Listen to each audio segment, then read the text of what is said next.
Professor نعیم ظفر جو بین الاقوامی امور پر نظر رکھتے ہیں، انہوں نے ہمیں جوائن کیا ہے. شکریہ پروفیسر. پروفیسر یہ بہت ہی یہ تو خبریں آ رہی تھیں، لیکن اس طرح بریک ہوگی کہ جی ہمارا وفد ایران پہنچ گیا اور نیکسٹ ویک ہم ایکسپیکٹ کر رہے ہیں مذاکرات ہوں گے. لیکن جو سوری ٹو سے اس کے ساتھ ساتھ جو بد اعتمادی اور جو تھریٹ دے رہے ہیں جو ٹرمپ اور ان کے جواب میں جو ایرانی جواب دے رہے ہیں، وہ ایشوز تو اپنی جگہ دونوں موجود ہی رہیں گے نا. نہ ایران جوہری توانائی کو نہ ہرمز پہ سرنڈر کرے گا. پروفیسر تو دیکھیں نا، یہ لوگ کہہ رہے تھے کہ مذاکرات ختم ہو گئے ہیں اور بات بھی بڑی اور فیل ہو گئے ہیں. وہ بات بالکل غلط تھی. اب جو دیکھ رہے ہیں ایگزیکٹلی وہی ہوا ہے. لوگ بیٹھ کے اکٹھے بیٹھے تھے، انہوں نے اپنے آپ کے پوائنٹ آف ویو کو آؤٹ لائن کر دیا ہے. اب ڈپلومیسی ہو رہی ہے. اب دیکھیں ہمارا سینئر موسٹ بندے ایک سعودی عربیہ گئے پرائم منسٹر، ہمارے فیلڈ مارشل ایران گئے ہیں، بات چیت ہو رہی ہے. ٹرمپ کے وائٹ ہاؤس سے روزانہ کمیونیکیشن ہو رہی ہے. تو ٹرمپ نے بھی کہا کہ شاید ایک دو دن میں دوبارہ ہم پاکستان آئیں، دوبارہ اس کو کنٹینیو کریں. تو ڈپلومیسی ایسے ہی ہوتی ہے، بیہائنڈ دا سین ہوتی ہے، دروازہ کے پیچھے ہوتی ہے. لیکن پروفیسر اس میں پرابلم یہ ہو گئی ہے کہ پہلے جو ہوتی تھی ڈپلومیسی، اس میں میڈیا اتنا دخل نہیں دیتا تھا. غالباً ہم لوگ یہ سمجھتے ہیں کہ آج مذاکرات ہوئے، کل کمپلیٹ ہو جائیں گے، پرسوں پریس کانفرنس ہوگی، بلکہ پریس ریلیز جاری ہو جائے گی. عام طور پر شملہ ہم نے اکارڈ ہمارے سامنے تھا، اس میں بالکل آخری وقت پہ ہوا. تو میں خیال ہے کہ ایک ہائپ جو کریٹ کر دیتی ہے میڈیا، یا ہائپ کریٹ ہو جاتی ہے اور ایکسپیکٹیشن شروع ہو جاتی ہیں، غالباً یہ بھی پھر میں بھٹی صاحب آپ کی طرف بھی آؤں گا، یہ پھر نقصان دہ بھی ثابت ہوتی ہیں. پروفیسر نعیم آپ کی بات بالکل صحیح ہے، یہ نقصان دہ ہے. دیکھیں نا، ہم نے ہر چیز، لوگ ایسے ہیں اپنی ساری زندگی سوشل میڈیا میں پلے ہو رہی ہوتی ہے. میڈیا اس کو ہائپ کر رہا ہے کہ کیا ہوا، لوگ آ گئے، سب کیا ہوگا، کیا ہوا کیا ہوا. حالانکہ وی نو کہ پچھلے 200 سال سے ڈپلومیسی آہستہ آہستہ ہوتی ہے، بیہائنڈ دا سین ہوتی ہے. تو we have to set the right expectation کہ چلو گاڑی آگے چل رہی ہے، روزانہ دھکے لگ رہے ہیں، دیکھتے رہو، ہو جائے گا. میرا what is important for us, important یہ ہے کہ پاکستان کیا رول پلے کر رہا ہے. پاکستان ابھی سینٹرل ڈرائیونگ سیٹ میں ہے. ہاں جی بالکل ہے. وہاں بلاکڈ ہو گیا، یہ بڑی بڑی باتیں ٹرمپ نے کہہ رہی، یہ تو دھمکیاں دینا اس کی عادت ہے، اس کا اسٹائل ہے. تو اپنے آپ کو your point is absolutely correct. Media نے ایسا ہائپ کریٹ کر دیا ہے کہ فٹافٹ ہونے والا ہے، ایک دو دن میں کام ہو جائے گا. اس کا لگیں گے، اس میں کچھ ہفتے لگیں گے، لیکن 3-4 ہفتے میں بریک تھرو ہوگا. پروفیسر جو میں نے سوال بھٹی صاحب سے کیا تھا اپنے بیورو چیف سے، آپ کا کیا خیال ہے؟ جیسے میں نے کہا نا کہ ہماری یہ تو کوشش ہوتی ہے کہ خبر بریک کریں، بلکہ ابھی آپ نے دیکھا ہوگا کہ ٹرمپ نے یہ کہا ہے کہ اپنی ایک خاتون جرنلسٹ سے کہ اگر میں ہوتا تو میں بھی 2 دن اسلام آباد میں اور رہتا. تو وہ خاتون موجود ہیں، بلکہ ہم بھی ان سے رابطے کی کوشش کر رہے تھے. اس کا مطلب یہ ہے کہ ہمیں ذرا اس میں محتاط رہنا تو چاہیے، لیکن رہ بھی نہیں سکتے کیونکہ پروفیشن کا بھی تقاضا ہے نا. بٹ پروفیسر صاحب ہاں جی، آپ کی بات صحیح ہے. یہ دیکھیں نا، اگر آپ نے کسی کو بلیم کرنا ہے، is the whole culture of breaking news. ہر چینل بریکنگ نیوز، ابھی کام کرو، دیکھو دیکھو کیا ہوگا. تو ہم نے ایکسپیکٹیشن شروع کر دی ہے ایسی. اور ٹک ٹاک کی جنریشن میں we are doing our self a disservice. اب اس کو کیسے آپ اس کو فائٹ نہیں کر سکتے، کیونکہ آپ بھی کریں گے تو باقی چینلیں ایسی کریں گی. تو اس طرح سے جب میں دیکھتا ہوں، ٹی وی دیکھتا ہوں، تو الجزیرہ از مچ مور کام. الجزیرہ میں چیخیں مر کے بریکنگ نیوز کر کے ہر 2 منٹ میں نہیں ہو رہا تھا. آہستہ آہستہ چیزیں سمجھ آتی ہیں کہ کیا ہو رہا ہے، کیوں نہیں ہو رہا.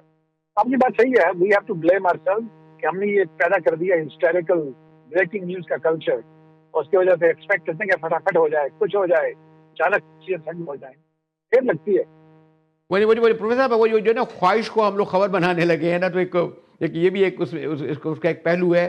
اور پھر تھوڑی سی یہ پریشر رہتا ہے تو ہم ذرا تلخ ترش چیزوں کو نہ سننے کے لیے تیار ہوتے ہیں.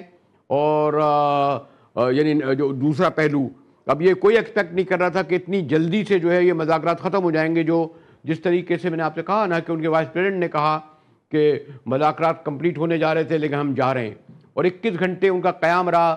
اب ہمیں تو نہیں پتا تھا، وہ کہنے لگے کہ اس دوران 12 مرتبہ یہ خبر انہوں نے دی، ٹرمپ کا ان سے ٹیلی فونک رابطہ ہو رہا تھا. اس طرح یہ جو ابھی خبر آئی ہے، آپ کے خیال میں یہ جو ایران ہم گئے ہیں، اس کے ساتھ یقیناً ہم رابطے میں واشنگٹن کے بھی ہوں گے؟ بالکل ہوں گے. اور دیکھیں نا، یہ ٹرمپ سے کئی دفعہ بات ہوئی تھی، ان کے ہم نے سنا ہے ایران کی طرف سے خبر آئی ہے کہ وہ دیور انچز اوے, کافی اگریمنٹ ہو گئی تھی کئی پوائنٹس میں, 2-3 پوائنٹ میں اگریمنٹ نہیں رہی تھی, ایک نیوکلیر پوائنٹ تھا. تو یہ دیکھنا اسٹاک نے جو جہاز بھیج دیا, بلاکیڈ کر دیا, یہ ٹیکٹکس ہوتے ہیں پریشر ڈالنے کے. تو ایران بھی اپنے آپ کو کیلکولیٹ کر رہا ہے کہ کتنا ہم گیو ان کر سکتے ہیں, کہاں سے ہم اپنی ریڈ لائن کہاں ہے. تو وہی اب یہ جو اپنے فیلڈ مارشل صاحب کران میں ہیں وہی نیگوشیٹ کر رہے ہیں آن دا بہاف آف امریکہ کہ بھائی یار کر دو, اس کو دینے دو, یہاں سے کر لو, ایسے کر لیں گے, آپس میں کر لیں گے. لیکن ایک اور بات میرے خیال میں وقت کم ہے, لیکن میں آپ کو کہوں کہ شاید ہم لوگ اس تمام صورتحال میں اسرائیل کو تھوڑا انڈر اسٹیمیٹ کرتے ہیں. ورنہ اگر شاید اس لیے میں پھر بہت گارڈڈ لفظ استعمال کروں گا, لیکن اسپوائلر اسرائیل ہے. آپ دیکھیں نا 52 اسلامی ملک جو ہے کچھ نہیں کر سکے. ایک اسرائیل نے عراق کو تباہ کیا, لیبیا کو تباہ کرنے میں بڑا اس کا کردار تھا, شام کو اس نے تباہ کر دیا, خود مسلم ورلڈ کو تقسیم اس وقت کر دیا, یو ای کے ساتھ کھڑا ہے, سعودی عرب کے خلاف ہے. تو یعنی اور جنگ میں دیکھیے اس وقت بھی لبنان پہ بمباری, اور ابھی چند گھنٹے پہلے جیسے ہی مذاکرات کی خبریں آئیں انہوں نے ابھی پھر بمباری کی لبنان پر. تو جب ایران نے تو کہہ دیا ہے کہ اگر لبنان پر بمباری ہوتی رہی تو مذاکرات کامیاب نہیں ہو سکیں گے. پروفیسر چلو آپ کی بات صحیح ہے کہ یہ لوگ اسرائیلی لوگ ہیں, ان پہ اعتماد کرنا. لبنان میں they were ready to attack.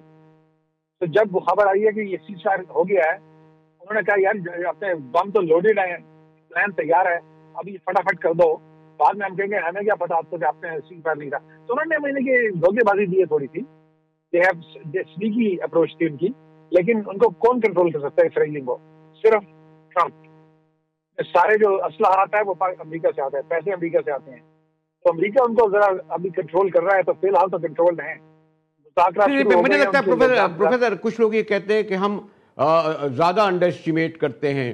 یعنی یہ نہیں ہے کہ اسرائیل سب کچھ کرتا ہو بالکل امریکنز کی ڈکٹیشن پہ یا کال پر, کیونکہ خود ان کی پارٹی میں اتنے اسٹرانگ ایڈوائزر ہیں ٹرمپ کی جو انفلوئنس کرتے ہیں, اور اسرائیل نے بیشتر چیزیں انڈیپینڈنٹ بھی کی ہیں. شاید اب آپ دیکھیں پورے 1 سال تک وہ فلسطینیوں کو شہید کرتے رہے, کوئی مدد ان تک نہیں پہنچی. ایران کے ساتھ بھی یہی ہوا. تو اسرائیل اتنا لارجر بن گیا ہے کہ اب تو مڈل ایسٹ میں انڈیپینڈنٹلی موو کر رہا ہے. آپ کے دیکھیں اس دوران بھی جب ہم فلسطین سے کر رہے تھے, ہمارے اردن کی ان سے تجارت جاری تھی, بحران سے تجارت جاری تھی, اسرائیل کی یو ای سے تجارت جاری تھی. تو ہم بھی تو دیکھیں نا کہ آپ کی سو کالڈ مسلم ورلڈ کیا کر رہی تھی. تو کچھ نہیں کر رہے. ہاں مسلم ورلڈ کی آپ کے پاس صحیح ہے, 52 ملک ہیں, کچھ نہیں کر سکے, چپ بیٹھے رہے. اور اسرائیل نے ابھی صرف ترکی نے آواز اٹھائی ہے. ترکی نے 2-3 دن پہلے جواب دیا کہ اگر لبنان میں ہم کرتے رہو گے تو ہم آپ نے کیوں نہ اٹیک کر دیں. تو ایردوان نے فائنلی کوئی بیک بون دکھایا ہے, لیکن نہ کرے تو بہتر ہے, کیونکہ یہ World War 3 شروع ہو سکتی ہے اگر یہاں گئے. آسن اسرائیل کو جو آبجیکٹو تھے, آبجیکٹو ان کے 80% پورے ہو گئے ہیں. اس کو امریکہ اب کنٹرول کرے گا کہ بیٹھ جاؤ کچھ سال تک. Basic reason Israel doing all these things is 2 reasons. Netanyahu is afraid کہ اگر وہ جنگ ختم کر دے گا ہی will be out of power.